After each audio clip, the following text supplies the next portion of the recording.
ఏ ఇంకేం చెప్పారా మీకు సినీ స్టార్ట్ అయింది ఈరోజు ఎస్ఆర్హెచ్ బ్యాటింగ్కి.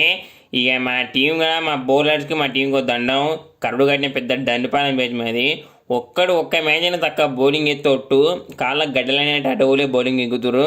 ఇక పుణ్యానికి పాపానికి చెరో 5-6 కోట్లు తీసుకుంటారు కానీ దండుగా ఆడు మా ఎడ్డుగానికి అయితే బౌల్ మా బౌలర్లో ఆ నాస్తి గుంజుకుంటే పగబట్టి సెంచరీ కొడుతుండు. ఇక బాల్ కొడితే 6-4 అంతే. ఇక బాల్ గ్రౌండ్ బయటనే పడుతుంది. ఎట్ట అయితే ఏం ఆడతాం మేము, దమ్మి అయిపోతాం, తుస్సు అయిపోతాం. ఇక ఏం చేస్తాం, కొడితే 6. ఇక ఎట్లా చేసినా సరే కానీ నెక్స్ట్ మ్యాచ్కి అయితే మా బౌలర్స్ అందరికీ ఇక టికెట్ వేయించి అస్సాం పంపిస్తా.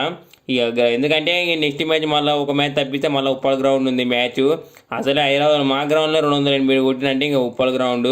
ఇక చూసుకో ఎట్లా ఆడతారో. మా బౌలర్ని అయితే రాకుండా ఎత్తా ఆడికైతే. ఇక నేను గిట్ట దింకపోతా. ఇక మా టీం వాళ్ళకైతే గట్టిగా గడ్డలు కడుతున్నాయి. ఇక అందుకే డీ క్యాన్ ఉన్నందుకే గింత స్కోర్ వచ్చింది. లేకుంటే మేము యాడ్ను 200 కానీ ఆడక పడుతుంది. గింత పూర్తి స్కోర్ కొట్టినాం. ఇక ఈసారి కప్పునయ్యే, నెక్స్ట్ సార్ కప్పును అంతే.